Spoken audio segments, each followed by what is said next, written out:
फिर से धन्वंतरी फिर से धन्वंतरि स्तवन से शुरुआत करेंगे।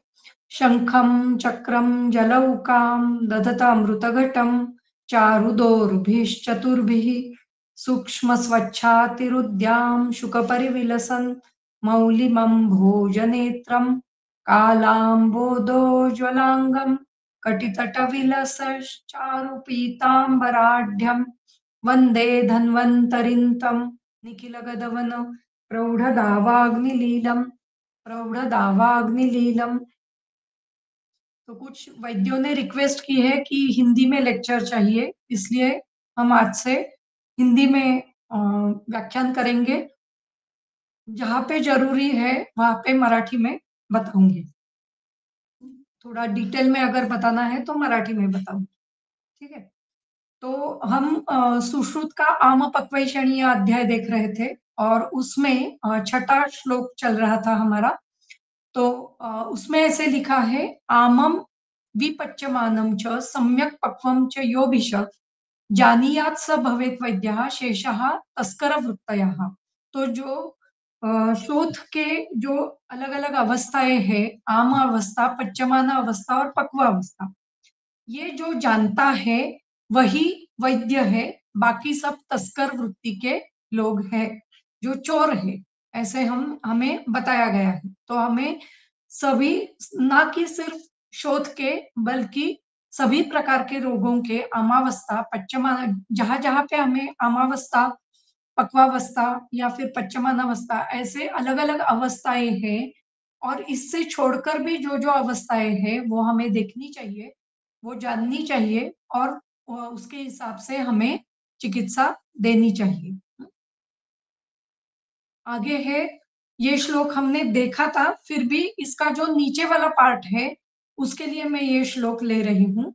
वाताद्रुते नास्ति रुजा, रुजा वात के सिवाय, रुते मतलब रुत, रुते शब्द है, रुते इसका मतलब वात को छोड़कर, वात को छोड़कर रुजा नहीं होती है। पाक जो है वो पित्त को छोड़कर नहीं होता है। और कफ, इस यहाँ पे भी कफाद्रुते ऐसा शब्द चाहिए, तो कफ को छोड़कर पूयावस्था नहीं होती है। मतलब शरीर में पूय ये कफ की वजह से ही होता है, पाक ये पित्त की वजह से ही होता है, और रुजा ये वात की वजह से ही होती है। तस्मात् समस्तान परिपाक काले पचंती शोफा त्रय एव दोषः। इसका मतलब ऐसा लेना है हमें कि परिपाक काल में, मतलब शोफ के परिपाक काल में, शोफ के पच्यमान अवस्था में तीनों होते हैं, वात, पित्त और कफ। लेकिन शोफ की शुरुआत इनमें से किसी एक से, किसी दो से, या फिर तीनों से हो सकती है। लेकिन परिपाक काल में तीनों दोष होते हैं। इसलिए तस्मात् समस्तान, समस्तान मतलब सभी दोष, ये परिपाक काले, परिपाक काल में पचंती शोफाहा, शोफ को पचाते हैं, शोफ का पाचन करते हैं। त्रय एव दोषाः कालांतरेण अभ्युदितं तु पित्तं कृत्वा वशे वातकफौ प्रसह्य। तो प्रसह्य का अर्थ नीचे दिया है कि बलात्कारेण वशे वशे कृत्वा।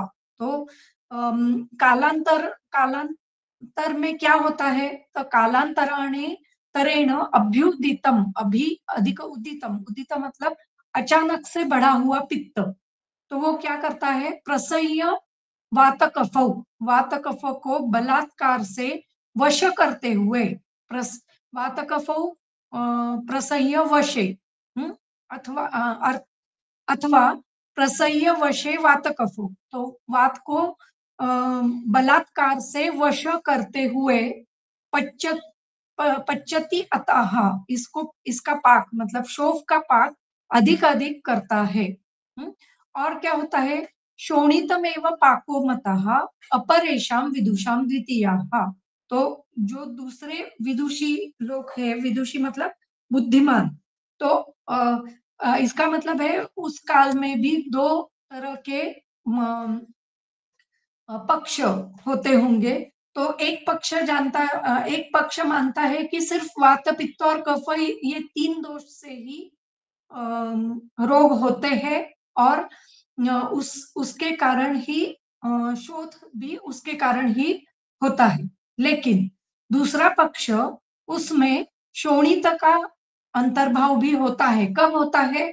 तो जब वात पित्त कफ तीनों परिपाक काल में काम करते हैं, तो उसके बाद शोणित का अंतर्भाव उसमें और ज्यादा होते हुए पाक और ज्यादा हो जाता है। ऐसे दूसरे कोई आचार्य मानते हैं और उनका मत सम्मत किया है। मतः सम्मतः, मतः सम्मतः इसका मतलब है ये अनुमत है। तो इस मत को भी सुश्रुताचार्य ने मान लिया है। तो ये सुश्रुताचार्य का मत नहीं है, लेकिन ये मत ये जो पक्ष है इसे भी सुश्रुताचार्य ने अपनाया है।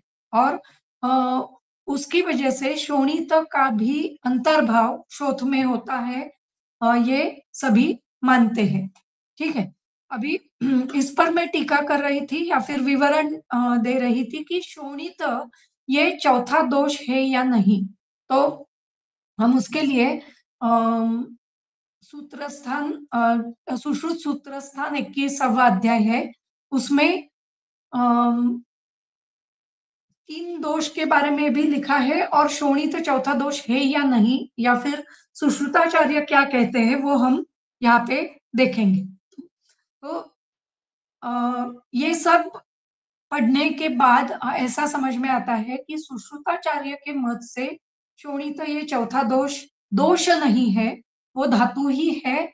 और वो, लेकिन वो सभी रोग करने के लिए या फिर सभी रोगों की उत्पत्ति स्थिति और लय के लिए कारण है, इसलिए उसे दोष के समान माना है, ना कि वो दोष है।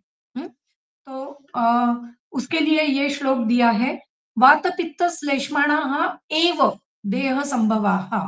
तो वात पित्त और कफ यही सिर्फ देह को उत्पन्न करते हैं, यही सिर्फ देह निर्माण करते हैं। तैः एव अव्यापन्नैः अधो मध्य ऊर्ध्व सन्निविष्टैः शरीरम इदम धार्यते। तो तैः एव मतलब वात पित्त कफैः। तैः ये है, ये सर्वनाम है। जब हम ऐसा कहते हैं कि अम, अ, देवदत्ता चलती, देवदत्त चलता है, जा रहा है, या फिर देवदत्त अम, अम, देवदत्त इज वॉकिंग, ऐसा हम कहते हैं। और उसके बाद उसके विषय में अगर हमें कुछ कहना है तो वह 6 मील चलता है। तो ऐसा कहते वक्त हम कुछ सर्वनाम का यूज करते हैं। तो इस तरीके से यहाँ पे पहले वात पित्त कफ ये देह संभव हेतु है ऐसा बताते हुए फिर उसके उनके लिए सर्वनाम का वापर किया है। तो सर्वनाम क्या है यहाँ पे? तद ये सर्वनाम है और उसके लिए सहा तौ ते प्रथमा तम तौ तान द्वितीया तेन ताभ्याम तैहि तृतीया। तो यहाँ पे तैहि तृतीया, ये इसका उपयोग यहाँ पे किया है। तैहि एव अव्यापन्नैहि, तो वो तीनों कैसे है? अव्यापन्न है। जब वो अव्यापन्न होते हैं, व्यापन्न मतलब उनमें दोष नहीं है या फिर वो विपादित नहीं है। विपद मतलब उन पर संकट आना, किसी पर संकट आना मतलब विपन्नता होना। और अव्यापन्न मतलब न व्यापन्न अव्यापन्न। तो उन पर संकट नहीं आया है, इसका मतलब क्या है कि वो अच्छे हैं, वो उनकी अवस्था जो है वो बैलेंस्ड है, या फिर वो शरीर में योग्य काम कर रहे हैं, वो दूषित नहीं है। तो ऐसे अव्यापन्न जो वात पित्त कफ है वो कहाँ पे है? अधो मध्य और ऊर्ध्व सन्निविष्ट ही। तो यहाँ पे फिर से यथासंख्य ऐसे लगाना है। तो जितने दोषों की संख्या है वात पित्त कफ, उतने उनके अवस्था या फिर उनके स्थान बताए गए हैं। तो अधो मध्य और ऊर्ध्व, तो अधः स्थान किसका है? वात का है। मध्य स्थान पित्त का है और ऊर्ध्व स्थान कफ का है। तो अधो मध्य ऊर्ध्व सन्निविष्ट ही, वहां पे सन्निवेश किए हुए ये जो दोष है वो क्या करते हैं, शरीरम इदम धार्यते, इस शरीर को धारण करते हैं। कैसे, आगारम इव स्तूणा स्तूणाभिः तिसृभिः।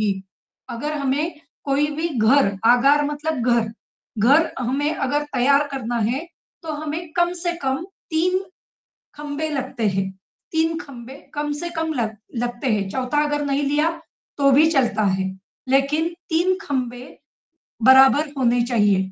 वो अगर 3 खंबे समान लेवल पे है तो पूरा हमारा घर तैयार हो सकता है। 3 खंभों के ऊपर घर और उसका जो छत छाता जो होता है वो बैठ सकता है और हमारा घर या फिर एक रूम तैयार हो सकती है। हम्म? इसलिए यहाँ पे कहा है स्तूणा भी ही, स्तूण मतलब अम, खंबा या फिर स्तूण का अर्थ दिया है क्या यहाँ पे, नहीं, ठीक है। स्तूण का अर्थ ये है कि कोई भी आधार या फिर उसे हम कह सकते हैं कि कोई भी वॉल की जो घर को बनाती है, तो 3 वॉल भी है तो भी एक घर, एक रूम ऐसे तैयार हो सकती है। तो आगारम इव स्तूणाभिः तिसृभिः, तिसृभिः त्रिन, ऐसा ऐसा संख्यावाचक है उसका। तिसृभिः ये अम, अ, स्त्रीलिंगी स्त्रीलिंगी संख्यावाचक का तृतीया है, स्त्रीलिंगी संख्यावाचक की तृतीया है। तिसरः, तिसृभ्यः, तिसृभिः, अ, अ, तिसृभ्यः, तिसृभ्यः, तिसॄणां, तिसृषु, ऐसा वो 3 शब्द स्त्रीलिंग में चलता है। एक, द्वि, त्रीन, चतुर, पंच, षट, सप्त, अष्ट, नव, दश, ऐसे जो ऐसे सभी संख्यावाचक चलते हैं। उसमें एक शब्द जो है वो सिर्फ एक वचन में चलता है। एकः, एकम, एकेन, एकस्मै, एकस्मात्, एकस्मात्, एकस्य, एकस्मिन्, ऐसे चलता है। फिर एका, एकाम, एकया, एकस्याः, एकस्याः, एकस्याम, अम, एकस्याम, एक, एका, ऐसे चलता है। और एकम, एकम, एकेन, एकस्मै, एकस्मात्, एकस्य, एकस्मिन्, एक, ऐसे नपुंसकलिंग में चलता है।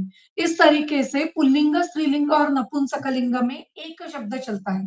वैसे ही द्वौ शब्द मतलब दो, तो वो द्वौ द्वौ, द्वाभ्याम द्वाभ्याम द्वाभ्याम, द्वयोः द्वयोः मतलब सिर्फ द्विवचन में चलता है। देवः देवौ देवाः प्रथमा, देवम देवौ देवान् द्वितीया। तो बीच वाला जो है वो द्विवचन है, तो द्वि, ये शब्द जो है वो सिर्फ द्विवचन में चलता है। द्वौ द्वौ, द्वाभ्याम द्वाभ्याम द्वाभ्याम, द्वयोः द्वयोः, इस तरीके से चलता है, वो पुल्लिंग है। और द्वे द्वे, द्वाभ्याम द्वाभ्याम द्वाभ्याम, द्वयोः द्वयोः, मालाः माले, मालाः प्रथमा, मालां माले, मालाः द्वितीया, मालया मालाभ्याम मालाभिः तृतीया। तो जो बीच वाला है माले माले मालाभ्याम, तो द्वे द्वे, द्वाभ्याम द्वाभ्याम द्वाभ्याम, द्वयोः द्वयोः। और नपुंसकलिंग में भी वनम वने वनानि, वनम वने वनानि, वनेन वनाभ्याम वनैः। तो इस तरीके से द्वे द्वे, द्वाभ्याम द्वाभ्याम द्वाभ्याम, द्वयोः द्वयोः, ऐसे द्वि शब्द चलता है। और त्रिन शब्द से आगे पूरे शब्द ये सिर्फ बहुवचन में चलते हैं। उसमें भी त्रिन और चतुर, यहां तक पुल्लिंग, स्त्रीलिंग और नपुंसकलिंग तीनों है, लेकिन उसके बाद नहीं, सिर्फ त्रिन तक ही पुल्लिंग, स्त्रीलिंग और नपुंसकलिंग है। चतुर के बाद वो भी चतुर में भी पुल्लिंग, स्त्रीलिंग, नपुंसकलिंग है। पंच के बाद सिर्फ बहुवचन में, और वो भी सभी के लिए, मतलब पुल्लिंग, स्त्रीलिंग और नपुंसकलिंग के लिए एक प्रकार के ही शब्द चलते हैं। जैसे पंच पंच, पंचभी, पंचभ्या, पंचभ्या, पंचानाम, पंचसु, ऐसे। और त्रीन शब्द कैसे चलता है, तो त्रयः त्रीन् त्रिभिः त्रिभ्यः त्रिभ्यः त्रयाणां त्रिषु, ये पुल्लिंग है। फिर तिस्रः तिस्रः तिसृभिः तिसृभ्यः तिसृभ्यः तिसॄणां तिसृषु, और त्रीणि त्रीणि त्रिभिः त्रिभ्यः त्रिभ्यः त्रयाणां त्रिषु। इसके लिए आप अगर शब्दकोश या फिर शब्द धातु रूपावली लेके बैठेंगे तो आपको ये समझ में आएगा। उसमें देव शब्द निकाल के बैठे तो ये जो मैं कह रही हूँ वो सभी आपको समझ में आ जाएगा कि ये एक वचन, द्विवचन और बहुवचन में ये शब्द कैसे चलते हैं। उसी प्रकार चतुर, चत्वारः चतुरः चतुर्भिः चतुर्भ्यः चतुर्भ्यः चतुर्णां चतुर्षु। वैसे चतस्रः चतस्रः चतस्रुभिः चतस्रुभ्यः चतस्रुभ्यः चतस्रूणां चतस्रुषु, और चत्वारि चत्वारि चतुर्भिः चतुर्भ्यः चतुर्भ्यः चतुर्णां चतुर्षु। तो इस प्रकार ये एक से लेकर चतुर तक ये शब्द सभी पुल्लिंग, स्त्रीलिंग और नपुंसकलिंग में एक वचन, द्विवचन और बहुवचन इनमें चलते हैं। लेकिन पंच के बाद सभी शब्द सेम लिंग, सेम विभक्ति, सेम लिंग और सेम वचन में, मतलब बहुवचन में ही चलते हैं, क्योंकि किसी को भी हम अगर पंच महाभूत ऐसे हम कहेंगे तो वो बहुवचन ही होगा। चतुर भी बहुवचन ही है, लेकिन फिर भी उसके लिए पुल्लिंग, स्त्रीलिंग और नपुंसकलिंग अलग-अलग बताए हैं। लेकिन पंच से लेके पुल्लिंग भी सेम है, नपुंसकलिंग भी सेम है, और स्त्रीलिंग भी सेम ही तरीके से वो शब्द चलते हैं। जैसे पंचकपालिका, पंचमहाभूत, पंचवनानी, हाँ? तो इस तरीके से पंच ये शब्द तीनों को लगता है। लेकिन चत्वारः बालकाः, चतुस्रः बालिका, और चत्वारि मित्राणि। तो इस तरीके से ये शब्द पुल्लिंग, स्त्रीलिंग और नपुंसकलिंग के लिए लगते हैं। तो यहाँ पे ये जो तिसृभि शब्द है वो स्त्रीलिंगी है, क्योंकि स्तूणा ये शब्द भी स्त्रीलिंगी में दिया हुआ है, इसलिए त्रिन ये शब्द भी स्त्रीलिंगी यहाँ पे बताया गया है। तो तीसरा तीसरा तिसृभि ही, उसी तरीके से स्तूणा भी ही ऐसे शब्द आया है। तो जिस प्रकार एक घर 3 खंभों पर खड़ा रह सकता है, उसी प्रकार हमारा शरीर या शरीर के ये 3 खंभे हैं। वात पित्त कफ त्रिस्थूणम आहुः एके, अतश्च त्रिस्थूणम आहुः एके, मतलब एक आचार्य ने उसे त्रिस्थूणम ऐसे कहा गया है, कहा है। अतएव च व्यापन्नाः प्रलय हेतवाः, अगर वो व्यापादित हो जाते हैं, वो अगर विशिएटेड हो जाते हैं, उनमें अगर दोषत्व प्राप्त हो जाता है तो क्या होता है?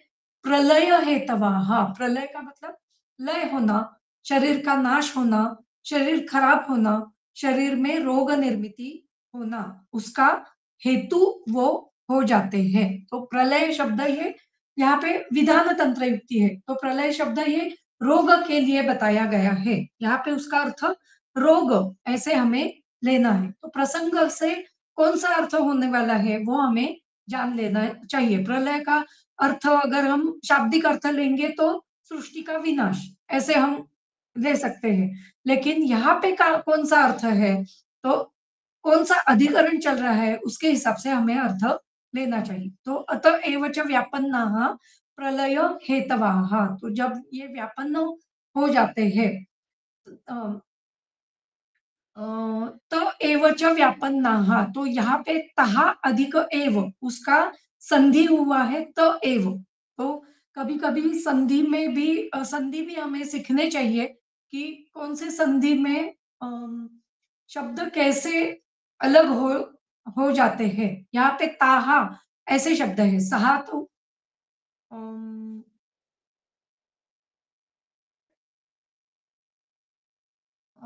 सहा तौ ते प्रथमा तुम तौ, एक्चुअली ये ता ते एव ऐसा ही शब्द है, ते अधिक एव, लेकिन उसका त एव ऐसे रूप आया है, संधि ऐसे आया है, त एव च व्यापन्नाः प्रलय हेतवाः। ऐसे ये त जो है वो वात पित्त कफ इनके लिए ही लगाया गया है। तद एभी ही एव, फिर से यहाँ पे एभी ही ये शब्द वात पित्त कफ के लिए ही है। एभी ही मतलब अम, इनके साथ या फिर तद एभिः एव शोणितचतुर्थैः संभव स्थिति प्रलयेषु अपि अविरहितं शरीरं भवति। तो इनके साथ एभिः एव, इनके साथ यहाँ पे तृतीया जो लगाई है एभिः, तो यहाँ पे सह ये अर्थ यहाँ पे हमें लेना है। तद एभिः मतलब इनके साथ शोणित चतुर्थैः, शोणित ये जब चौथा हम अम, लेंगे, उसे दोष या फिर धातु कुछ कहा नहीं है यहाँ पे। शोणित चतुर्थैः संभव स्थिति प्रलयेषु अपि अविरहितं शरीरं भवति। जब हम शोणित भी लेंगे तो शरीर का संभव, शरीर की स्थिति, शरीर का प्रलय, ये इन चारों की वजह से होता है। अविरहितम, अविरहित मतलब उसका विरह हमें नहीं करना है। मतलब ये चारों हमें वहां पे लेने हैं। तो इन तीनों के साथ चौथा शोणित ये शरीर का संभव, स्थिति और प्रलय करने में कारण है, इसलिए यहाँ पे हमें उसका भी विचार करना चाहिए। तो इसकी इसकी टीका भी हम देखेंगे क्योंकि ये महत्वपूर्ण विषय है। तो और शोणित को हमेशा हम धातु ही समझने वाले हैं। शोणित ये धातु है, वो जब इनके साथ रहता है तो वो दोषयुक्त हो जाता है या फिर उसको दोषत्व प्राप्त हो जाता है। तो टीका देखेंगे तो और अच्छा समझ में आएगा। व्रण कारणानि वातादीनि प्रथम संख्यादिभिः निर्देशन आह। वात पित्त श्लेष्मण इत्यादि। देह संभव हेतो देहो उत्पत्ति हेतवाः। देह संभव मतलब देह उत्पत्ति हेतवाः। ननु शुक्र शोणिते देहोत्पत्ति हेतुः तत्कथं वातादयोः देह संभव हेतवः कथ्यन्ते। उच्यते अविकृताः वातादयः शुक्र आर्तवादी सहकारतया देहजनका अभिप्रेता इति अर्थः। तो क्या लिखा है यहाँ पे, वात पित्त कफ ये देह संभव हेतु है। तो हमें मालूम है कि शुक्र शोणित ये देहोत्पत्ति का हेतु है। तो वात इत्यादि को देह हेतु कैसे जानेंगे या फिर कैसे मानेंगे? तो यहाँ पे कहा गया है कि जब वो अविकृत होते हैं, कौन? वातादय, हाँ, वातादि जब अविकृत होते हैं तो शुक्र आर्तव आदि के साथ सहकारी होते हुए देह जनक मतलब देह क्या का की निर्मिति करने के लिए अभिप्रेत है, ऐसे हमें जानना चाहिए। शरीर संभवे वातादीनां हेतुत्वं प्रतिपाद्य स्थिति कारणत्व दर्शनम आह तैहि एव। तो अभी हमें समझ में आया कि शरीर संभव ये वात पित्त कफ की वजह से है। तो उसके साथ साथ उसकी स्थिति, शरीर की स्थिति भी वात पित्त कफ की वजह से है, ये कहने के लिए तैहि एव ये शब्द, ये श्लोक यहाँ पे दिया हुआ है। तैहि एव वातपित्त श्लेष्मभिः अव्यापन्नैः प्रकृतिस्थैः। तो प्रकृतिस्थ वातपित्त कफ क्या करते हैं? अधो मध्यो ऊर्ध्व सन्निविष्टैः इति यथाक्रमेण। तो मैंने कहा कि यथा संख्येन, उसी प्रकार यथाक्रमेण वातपित्त कफैः दृष्टान्तमाह।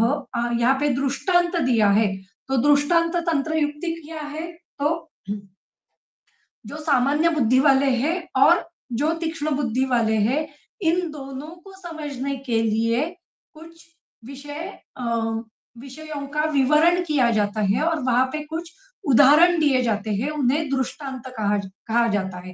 तो यहाँ पे एक दृष्टांत दिया है कि एक घर कैसे बनता है, 3 खंभों से। उस तरीके से वात पित्त कफ बन जाते हैं। तो इसलिए यहाँ पे दिया है दृष्टान्तमाह अगारम इव इत्यादि। अगारम इति गृहम एकीय मतम अतःश्च त्रिस्तृणम आहुः एके। तो ये यहाँ पे अतश्च त्रिस्तृणम आहुः एके, ये एक किसी आचार्य का मत दिया हुआ है। तो एकीय सूत्र ये मैंने बताया था पहले भी कि 4 प्रकार के सूत्र होते हैं। एक गुरु सूत्र जो गुरु कहते हैं, शिष्य सूत्र जो यहाँ पे सब लिखा है वो शिष्यों ने या फिर संस्कर्ताओं ने ही लिखा है। तो वो गुरु के व्याख्यान को उद्धृत करते हैं। तो ये सभी शिष्य सूत्र ही होते हैं। लेकिन उनमें से कुछ-कुछ सूत्र जो है वो एकीय सूत्र होते हैं। तो एक तो गुरु सूत्र होता है, नहीं तो शिष्य, नहीं तो प्रतिसंस्कर्ता सूत्र, नहीं तो कोई-कोई सूत्र ये एकीय सूत्र हो जाते हैं। तो इसलिए यहाँ पे एकीय मतम आह ऐसे कहा गया है। तो किसी एक आचार्य ने मतलब जिनका इस संहिता से कुछ संबंध डायरेक्टली नहीं है, मतलब ये संहिता जिसने नहीं लिखी है, लेकिन किसी दूसरे आचार्य का मत हमने इस संहिता में लिया है, इसलिए ये एकीय मत है। तो अतश्च त्रिसृणम आहु एके चकारो अयम त्रिसृणम इति अत्र योज्यम। तो चकार जो है ये त्रिसृणम के लिए ही योजना इसकी की है। तेन अयम अर्थः त्रिसृणम इति च अतएव हेतो एको आचार्य आहुः। तो त्रिसृण ये मत किसी एक आचार्यता का है, अतएव हेतो हो, इसलिए हमने वो च ये शब्द लिया है। तो यहाँ पे मतलब तई ही से लेके तिसरुबी ही तक हमारा मत हमने बताया है। और अतः त्रिसृणम आहुः एके। तो इसके बाद हम किसी एक आचार्य का मत बताते हैं। उन्होंने कहा है कि ये वात पित्त कफ ये त्रिस्तृण है। तो इसलिए यहाँ पे कहा है त्रिस्तृणमिति अतएव च हेतोः एको आचार्यः आहु। देह विनाश हेतुत्वमिति वातादीनां निर्दर्शयन् आह त एव व्यापन्नाः प्रलय हेतवाः इत्यादि। चकारो अत्र भिन्न क्रमे। यहाँ पे चकार जो है वो भिन्न क्रम के लिए यूज किया है। तो त एव च व्यापन्नाः, तो इसका मतलब क्या है? और व्यापन्नता जब हो जाएगी तो प्रलय हो जाएगा।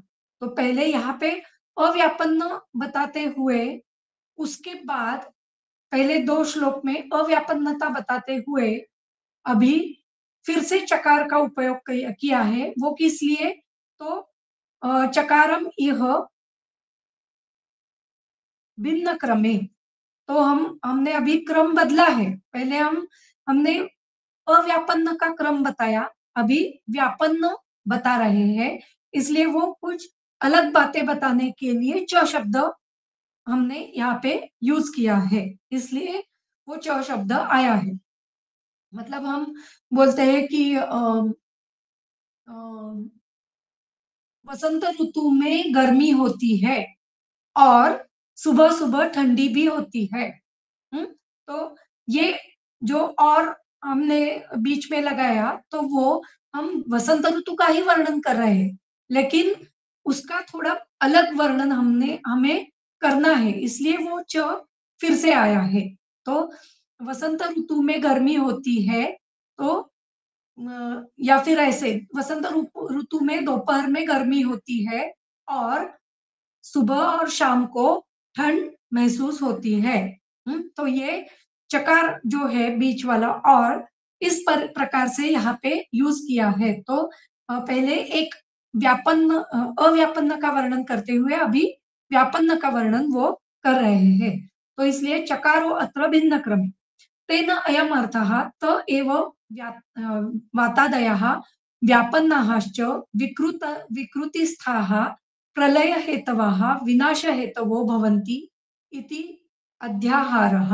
तो यहाँ पे हमें ऐसे लेना चाहिए। अध्याहार मतलब हमें इस प्रकार से अध्ययन करना है, या फिर इस प्रकार से हमें उसका विवरण, उसका विवेचन हमें लेना है। अन्य तो किसी अन्य आचार्य ने बताया है कि प्रलये अपि इति अपि शब्दम पठंती। हाँ, तो प्रलय हेतवः की जगह किसी आचार्य ने प्रलये अपि ये शब्द यूज किया है। शल्य शास्त्रे व्रण आरंभ अधिष्ठान भूतत्वात् कस्यचित् दूष्यस्य प्राधान्यम दर्शयन आह तद इत्यादि इत्यादि। अभी ये हमारा विषय शुरू हो गया कि यहाँ पे शोणित का वर्णन क्यों किया है, ये हम देख रहे थे। तो क्या है, तो शल्य शास्त्रे व्रण आरंभ अधिष्ठान भूतत्वात्, तो शल्य शास्त्र में व्रण ये महत्वपूर्ण विषय है, यही उसका अधिकार है, अधिकरण है। इसलिए व्रण आरंभ अधिष्ठान भूतत्वात्, तो व्रण से ही बहुत सारे रोगों की शुरुआत हो जाती है। तो व्रण आरंभ अधिष्ठान भूतत्वात् कस्यचित् दूष्यस्य प्राधान्यम दर्शयन आह, तो कोई दूष्य यहाँ पे प्रधानभूत है, हम्म, इसलिए यहाँ पे शोणित का वर्णन किया गया है। तद इत्यादि एभिः वातपित्त कफैः शोणित चतुर्थैः इति ननु पूर्वं शोणितम् अनुत्पातं तत् कथम् इह संभवादिषु शोणितस्य अविरहितम् विरहितम् उक्तम्। इसका मतलब ऐसा है, शोणित चतुर्थ ही अ, ये आप अभी बता रहे हैं, लेकिन पहले शोणित का वर्णन नहीं किया है। मतलब वात पित्त श्लेष्मण एव देह संभव है तवा, ऐसे बताया है आपने। और अभी यहाँ पे शोणित ये चौथा क्यों बता रहे हैं? शोणितम अनुत्पातम, अनुत्पातम तत्कथम यह, क्यों यहाँ पे कथम यह संभवादिषु शोणितस्य अविरहितत्वम उत्तम, फिर से यहाँ पे अविरहित शब्द भी आपने यूज किया है। तो ये कैसे? सत्यम परम इह शोणित उपादानम कुर्वन् एकीय मतम इदम इति दर्शयति, ये भी एकीय मत ही है। तेन व्रणपाके दर्शन द्वयम भवति, तो इसलिए व्रणपाक में मतलब जो हमने अभी शोफ का वर्णन ये किया, शोफ का विचार किया, वहां पे द्वितीया विदुषाम ऐसे जो बताया है वो यहाँ पे वर्णन किया है। तेन व्रणपाके दर्शयन दर्शन द्वयम भवति तथा ही न अर्थे अनिलाद अस्ति रुजा, जो हमने श्लोक अभी पढ़ा उसका ही यहाँ पे फिर से वर्णन किया है। यहाँ पे भी वही बताया है कि वहां पे जो द्वितीयाम विदुषाम जो है वो एकीय मत है, ये सुश्रुताचार्य का मत बिल्कुल नहीं है, ये एकीय मत है। ये हमें फिर से यहाँ पे टीकाकार भी बताते हैं। तो यहाँ पे जो वर्णन आया है, तद एभिः एव शोणित चतुर्थैः संभव स्थिति प्रलयेषु अविरहितम शरीरम भवति, ये भी एकीय मत ही है, ये हमें जानना चाहिए। तो इत्यादि ना व्रणपाके दोषा एव व्याप्रियन्ते इति दर्शयति, दोष यही महत्वपूर्ण है और दोष यही काम करते हैं, तीन दोष यही काम करते हैं। शोणित ये व्रण अधिष्ठान की वजह से या फिर शल्य तंत्र में उसका महत्व है, इसलिए उसका वर्णन किया गया है। और शल्य तंत्र अगर हमें अच्छी तरीके से जानना है तो हमें शोणित का विचार करना ही पड़ता है, शोणित के बारे में सोचना ही पड़ता है। इसलिए और शोणित की दृष्टि, शोणित की व्यापन्नता ये हमें देखनी पड़ती है। इसलिए यहाँ पे शोणित का चतुर्थ दोष ऐसे नामकरण किया गया है। ये सुश्रुताचार्य का मत नहीं है, ये एकीय मत है। और दूसरा शल्य तंत्र के लिए उसका उपयोग है। शल्य तंत्र अगर अच्छी तरीके से जानना है तो हमें शोणित का विचार करना पड़ता है। कालांतरेण अभ्युदितं तु पित्तम इत्यादि ना पुनः शोणित चतुर्था एवं व्रणपाके व्याप्रियते, ये हमने देखा है, यही सूत्र हम देख रहे थे। अविरहितम इति असंयुक्तम एव, सॉरी, संयुक्तम एव, अविरहित इसका मतलब संयुक्त, मतलब इनका संयोग होना ही चाहिए, वात पित्त कफ और शोणित, इनका संयोग होगा तो ही हमें व्रण में शोथ, शोथ व्रण ऐसे जो व्याधि है वो समझ में आ सकते हैं। इसलिए वात पित्त कफ ये शरीर के दोष है, लेकिन उनके साथ हमें शोणित का प्रादुर्भाव उसमें लेना पड़ता है। तो इस प्रकार यहाँ पे वर्णन आया है। एक बार नीचे का भी पढ़ेंगे, ये चक्र नाम के जो आचार्य है उनकी टीका दी गई है। एक बार सिर्फ पढ़ेंगे, अगर कुछ समझ में आया तो अच्छा है। एव अकारो भिन्नः, एव इति भिन्न क्रमः, अत एव यहाँ पे जो, या फिर तैहि एव, ये जो है ये भिन्न क्रम बताने के लिए बताते हैं।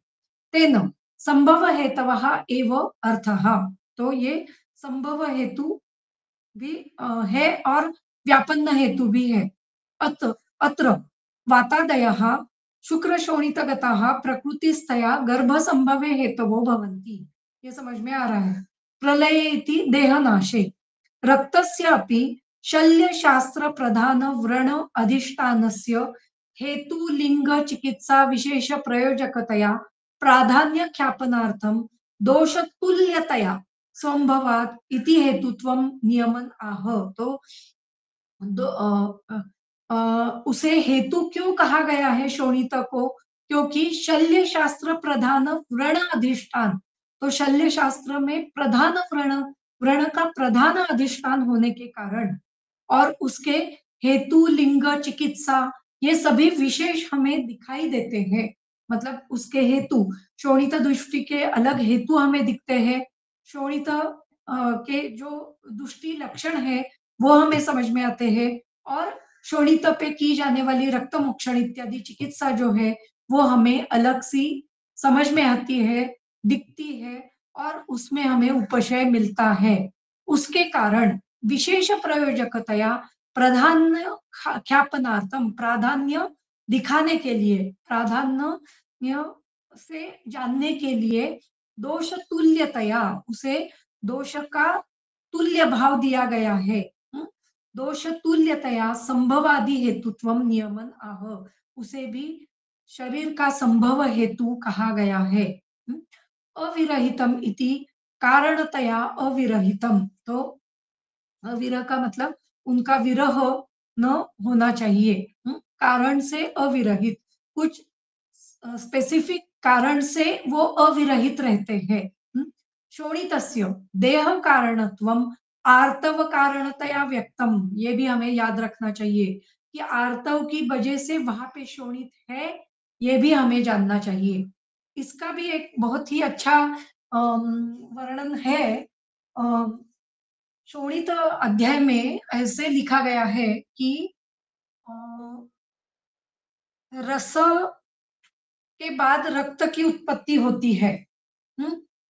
तो वहां पे लिखा है, मतलब वहां पे और एक श्लोक ऐसे दिया है कि स्त्रियों में रज एवं शोणित ऐसे मानना चाहिए।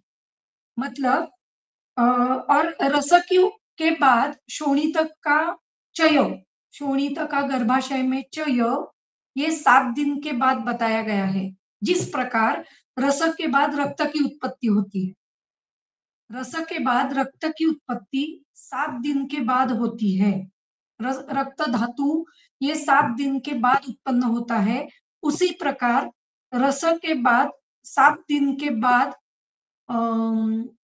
शोणित की उत्पत्ति होती है स्त्रियों में, और शोणित का संचय शुरू हो जाता है। ऐसे भी बताया गया है, वो हम कभी देखेंगे। शोणितस्य देह कारणत्वम, और शुक्र और शोणित, उसमें शोणित जो है वो आर्तव कारणतया व्यक्तमेव, तो शोणित ये इसलिए वो देह संभव हेतु है, क्योंकि रक्त है शुक्र शोणित, जब उनका संबंध आ जाता है तो उसी में शोणित मतलब रक्त, जो स्त्रियों का रक्त है वो वहां पे आता ही है। इसलिए उसे हमें छोड़ना नहीं है। शोणित ये संभव हेतु भी यहाँ पे कहा गया है, शरीर का संभव हेतु है, ऐसे यहाँ पे बताया गया है। वो जो मत है किसी एक आचार्य का मत होगा, लेकिन उसे हमें मानना चाहिए, वो अनुमत है, हमें वो मान्य है, ऐसे वो बताते हैं।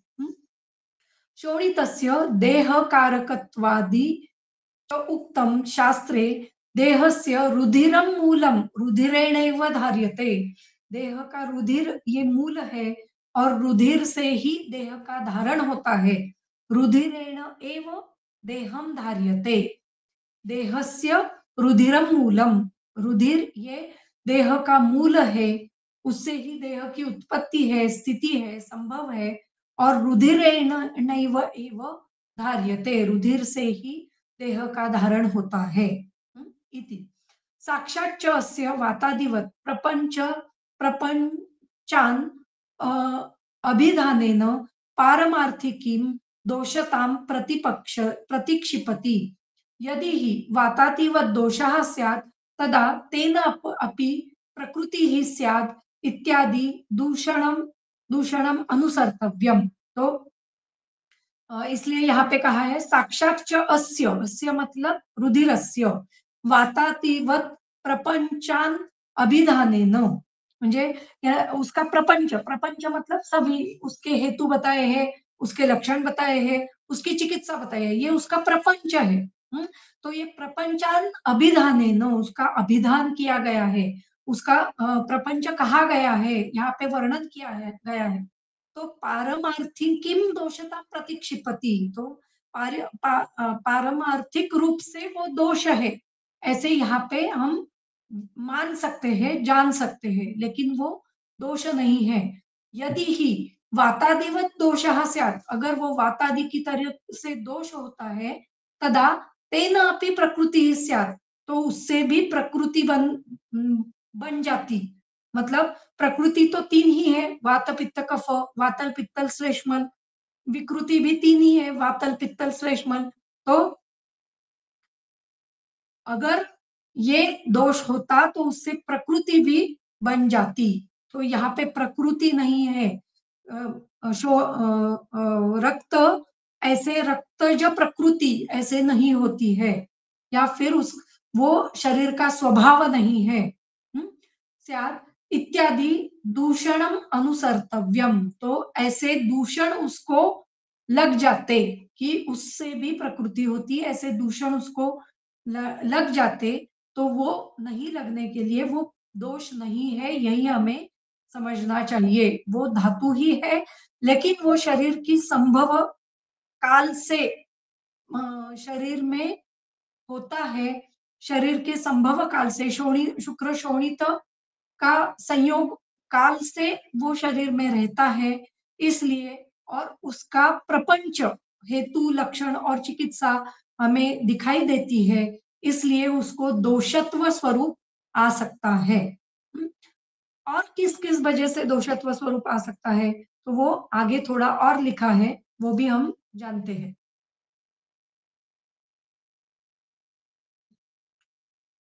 हाँ। भवती च अत्र, अभी जो सभी बातें हमने देखी, वही श्लोक में लिखी गई है। न अर्ते देहः कफादस्ति, न पित्तात् न मारुतात्, शोणितादपि वा नित्यम देह एतैः तु धार्यते। फिर से धारण शब्द आया है। तो देह कफा कफ के सिवाय, कफाद न न रुते, न रुते, रुते ये शब्द आया है, रुते इस शब्द को द्वितीया और पंचमी लगती है, तो यहाँ पे द्वितीया लगाई है, सॉरी यहाँ पे पंचमी लगाई है, कफात पित्तात मारुतात। तो कफात पित्तात तथा मारुतात न देहा रुते। कफात कफात रुते देहा नास्ति, पित्ताद रुते देहा नास्ति, मारुताद रुते देहा नास्ति। यहाँ पे रुते नरते, ये शब्द न अधिक रुते ऐसा शब्द है, वो हमें यहाँ पे याद रखना है। न अधिक रुते इति नरते। तो कफाद्रुते देह नास्ति, कफ के सिवाय देह नहीं होता है। पित्ताद्रुते देह नास्ति, पित्त के सिवाय देह नहीं होता है, और मारुत के सिवाय देह नहीं होता है। शोणितादपि, शोणित के सिवाय भी देह नहीं होता है। शोणितादपि वा नित्यम देहः देहः एतैस्तु धार्यते, इससे ही, एतैहि मतलब इन चारों से ही देह का धारण होता है। तो ये सभी धारण के लिए, शरीर का संभव, स्थिति और प्रलय, इन सभी के लिए कारण है। एतदेव द्वितीय दर्शनम श्लोकेन अपि दर्शयन् आह नर्ते इत्यादि। ननु वातादिक्रमं परित्यज्य कफादिक्रमेण सूत्रणं कस्माद् इह कृतम् उच्यते, देहस्य ऊर्ध्वमूलत्वम् अधःशाखत्वं प्रतिपादितम्।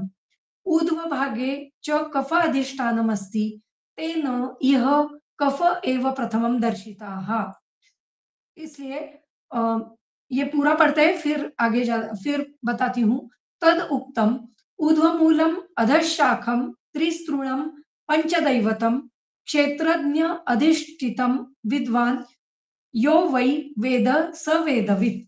न केवलं कफादीन् विना देहो न भवति, अपितु धारणम् अपि एतैः एव क्रियत इति आह।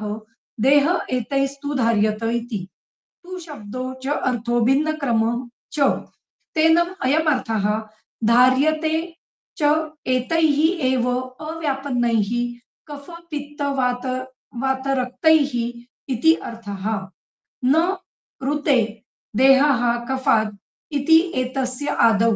अतो गद्योक्तस्य अर्थस्य संग्रह श्लोक इति अपातनिका केचिद आचार्याः पठन्ति। अपातनिका मतलब पुनर्वृत्ति दोष यहाँ पे नहीं है, पुनरावृत्ति हुई है, ऐसे हम दोष नहीं दे सकते, क्योंकि जो गद्य में पहले श्लोक में लिखा है, 3 नंबर के श्लोक में जो गद्य में लिखा है, वही यहाँ पे पद्य में लिखा गया है। तो किसी किसी को लग सकता है कि ये पुनरावृत्ति है, तो ये पुनरावृत्ति नहीं है। आपको समझने के लिए पहले गद्य में लिखा और अभी फिर से ये पद्य में लिख रहे हैं। तो यहाँ पे क्या बताया है, ननु वातादि क्रमम परित्यज्य, अभी वातादि का क्रम छोड़ते, पहले वात पित्त कफ ऐसे लिखते थे, अभी वातादि क्रम परित्यज्य कफादि क्रमेण सूत्रणम कस्मात् कृतम, ऐसे क्यों किया है, तो देहस्य ऊर्ध्वमूलम अधःशाखत्वम प्रतिपादितम, इससे समझ में आता है कि धारण का क्रम जो है वो ऊर्ध्व से अधो तक होता है। इसलिए कफ की वजह से शरीर का धारण होता है, पित्त की वजह से होता है, और वात की वजह से होता है, और शोणित की वजह से भी होता है। तो इसलिए धारण ये शब्द, धारण ये संकल्पना समझाने के लिए कफ पित्त वात ऐसे क्रम दिया है, क्योंकि सबसे अच्छा धारण करने वाला कौन है, कफ है, फिर पित्त है, फिर वात है। तो इसलिए हमें मालूम है कि तंत्र यंत्रधर वायु, ऐसे मालूम है, लेकिन यहाँ पे एक स्ट्रक्चर, शरीर का स्ट्रक्चर पहले भी आगारम इव क्या त्रिस्तृणम, आगारम इव स्तूणाभिः तिसृभिः ऐसे बताया है। तो एक स्ट्रक्चर्ड शरीर का धारण होने के लिए, स्ट्रक्चर के समान शरीर का धारण के होने के लिए कफ ये ही कारणीभूत है। इसलिए यहाँ पे कफ का वर्णन पहले किया हुआ है। तो इस तरीके से हमें वो समझना चाहिए। देहस्य ऊर्ध्वमूलत्वम अधःशाखत्वम प्रतिपादितम, ऊर्ध्व भागे च कफ अधिष्ठानम अस्ति, ऊर्ध्व भाग में कफ होता है, तेन यह कफ एव प्रथमं दर्शितः। तद उक्तम ऊर्ध्वमूलम अधःशाखम त्रिस्तृणम पंचदैवतम। तो पंचदैवत यहाँ पे पंचमहाभूत ऐसे हमें लेना है, और क्षेत्रज्ञ, तो त्रिस्तृण मतलब 3 दोष, पंचमहाभूत, और क्षेत्रज्ञ मतलब आत्मा, आत्मा से अधिष्ठित ये जो देह है, उसे विद्वान लोगों को जानना चाहिए। यो विद्वान स वेद वेदवित वेद वेदवित वेद, तो जो विद्वान है उसे इस देह को इस तरीके से जानना है। हम्म? अ, वेद मतलब जानना, वेदविद मतलब जो जैसे वेद हम जानते हैं उस प्रकार इस शरीर को विद्वान ने जानना चाहिए। तो विद्वान जैसे वेद जानता है उसी प्रकार उसी विद्वान को ये शरीर जानने के लिए वो इस प्रकार से उसे जानना चाहिए। हम्म? न केवलम कफादीन विना देहो न भवति अपितु धारण अपि एतैः एव क्रियत। हाँ, तो केवल कफ के कारण देह नहीं होता है, तो उसका धारण जो है तो वो इन चारों से होता है। न केवल वात पित्त कफ से होता है या फिर केवल वात से, केवल पित्त से, केवल वायु से ऐसे शरीर का देह देह धारण नहीं होता है। इसलिए वो वा ये शब्द दिया गया है। वा मतलब केवल इनसे नहीं होता है।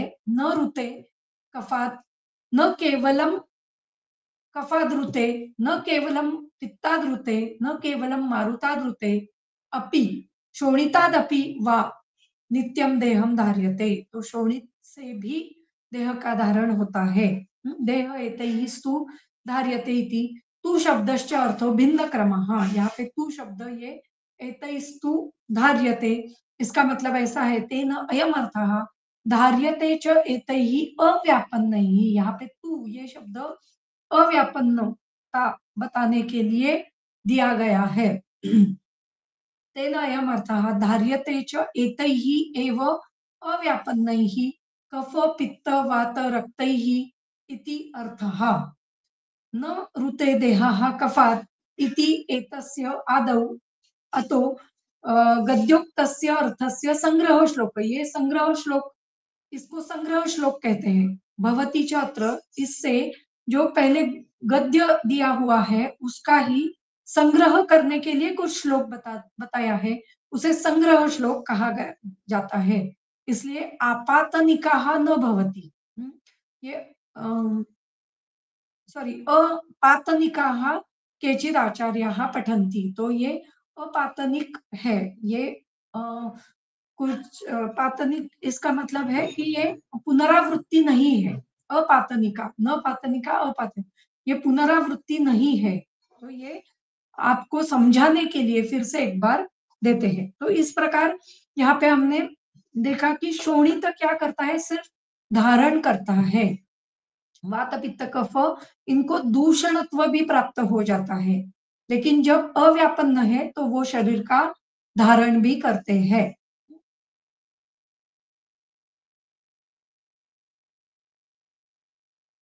हाँ, तो उसके बाद वात पित्त कफ का वर्णन आया है, ये हमें नहीं देखना है अभी हम सिर्फ देख रहे थे कि शोणित कैसे शरीर का धारण करता है। उसके लिए एक सिर्फ लास्ट वाला रेफरेंस बताती हूँ और फिर हम रुकते हैं। शोणित वर्णनीय अध्याय में 21वां श्लोक है, उससे हमें और अच्छा समझ में आता है कि शोणित ही शरीर का धारण कैसे करता है। तो देखो क्या लिखा है, तेषाम क्षय वृद्धि। पहले क्या लिखा है, तेषाम मतलब तो एते शरीर धारणा धातवाः। कौन, ते। फिर से ते मतलब क्या, तो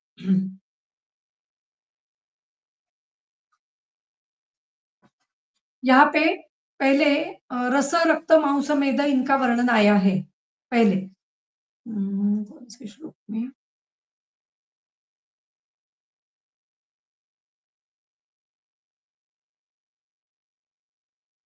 हाँ, प्रसाद रक्तम रक्तम ततो मांसम मांसाद मेदो ततोस्ति च, इस प्रकार से श्लोक आया है। और त एव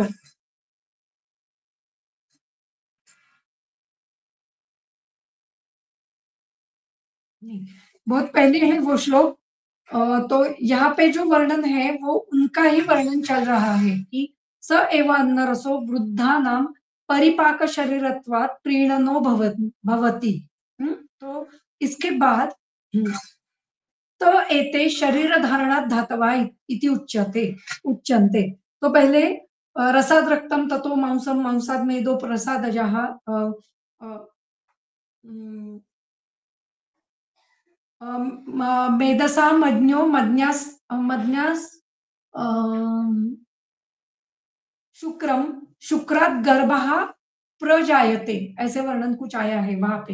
हाँ, तो वो भी बहुत अच्छा वर्णन है, वो हम कभी देखेंगे उसमें।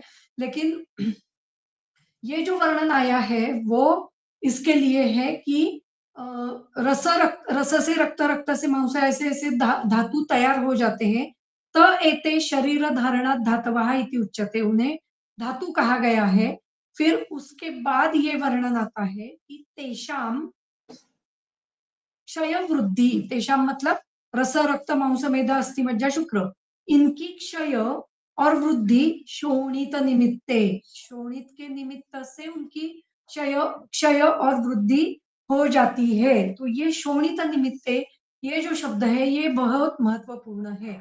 तो हमने अभी देखा कि संभव, स्थिति और प्रलय ये वात पित्त कफ और शोणित की वजह से भी होते हैं। तो यहाँ पे जो क्षय और वृद्धि है वो शोणित निमित्त है, ये भी यहाँ पे वो नमूद करते हैं। तो वात पित्त मतलब रस से रक्त, रक्त से मांस, मांस से मेद, मेद से अस्थि, ये तैयार हो जाते हैं और वो करते समय किसी एक का क्षय होता है, किसी एक की वृद्धि होती है, कोई एक धातु वृद्ध हो जाता है, कोई एक धातु क्षीण हो जाता है। ये जो क्षय और वृद्धि है ये शोणित निमित्त है, ये हमें समझना चाहिए। तो ये श्लोक मैंने पहले भी बताया था, वो इस रेफरेंस से बताया था कि चरकाचार्य ने रस को सभी धातुओं की वृद्धि का कारण बताया है। तो रस रक्त मांस मेद अस्थि मज्जा शुक्र, ये सभी के स्रोतस होते हैं और सभी जो धातु है उनमें, उन स्रोतसों में प्रवाहित होते रहते हैं। उसमें रस धातु जो है वो दो प्रकार का होता है, एक पोषण करने वाला और एक पोष्य धातु होता है। तो जो रस धातु है वो सभी धातुओं का पोषण करता है। तो पोषण करता है इसका मतलब उससे ही क्षय और वृद्धि होनी चाहिए। लेकिन सुश्रुताचार्य उसे शोणित निमित्त क्षय वृद्धि ऐसे कहते हैं। क्यों कहते हैं? तो ये अलग अलग है क्या? तो ये हमें ऐसे समझना चाहिए क्या कि चरकाचार्य ने रस को महत्व दिया है, सुश्रुताचार्य ने शोणित को महत्व दिया है, या ऐसे हम समझे क्या कि चरकाचार्य रस से सभी धातुओं की उत्पत्ति बताते हैं और सुश्रुताचार्य शोणित से बताते हैं। तो नहीं, नहीं, रस से ही सभी धातुओं का पोषण होता है, लेकिन जो क्षय और वृद्धि है वो शोणित से होती है। तो तो इसका मतलब हम ऐसे समझे कि रस और रक्त ये दोनों सभी धातुओं के क्षय और वृद्धि के लिए कारण है। तो इन दोनों को हमें याद रखना है। जब काय चिकित्सा का विचार करेंगे, जब सभी स्रोतसों का विचार करेंगे, तो हमें रस धातु पर ध्यान देना है। जब किसी एक स्थान पे कुछ विकृति हुई है, तो वहां पे हमें शोणित का विचार करना चाहिए। किसी एक स्थान पे कुछ शल्य चिकित्सा का उदाहरण हमें जब लेना है, तो हमें शोणित का भी विचार करना चाहिए। कुछ आघातज दृष्टि है तो हमें शोणित का विचार करना चाहिए। तो इस प्रकार हमें दोनों धातुओं का विचार हमारे सामने, हमारे जब हम किसी भी रोग का विचार करते हैं तो दोनों धातुओं का विचार हमें लेना है। कौन सा विचार कहाँ पे ज्यादा उपयोग में आएगा, या फिर चिकित्सा देते समय कौन से धातु पर चिकित्सा करनी है, वो हमें वहां पे तय करनी है। अगर हमें पूरे शरीर पर काम करना है तो रस धातु पर काम करेंगे, और अगर किसी स्थानिक चिकित्सा का विचार करेंगे तो हम शोणित का विचार करेंगे।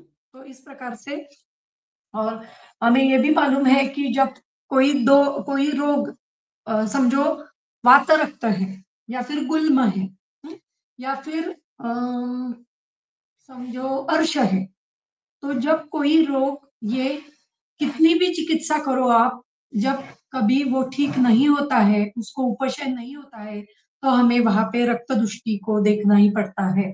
ये भी हमें याद रखना है, ये हम जानते हैं, ये श्लोक भी है ऐसा। तो इस तरीके से हमें शोणित का विचार हर बार करना पड़ेगा। तो अ, शल्य तंत्र और काय चिकित्सा, इन दोनों को हमें ध्यान में रखते हुए सभी रोगों की चिकित्सा करनी है। तो इस प्रकार हमें चरक और सुश्रुत, इन दोनों का यथा योग्य तरीके से अभ्यास करना जरूरी होता है। हम यहाँ पे अभी रुकते हैं। आगे का शोध का अध्याय, ये मतलब आम पक्व, वो जो अध्याय रह गया है वो हम आगे लेने वाले हैं। यहाँ पे रुकती हूँ।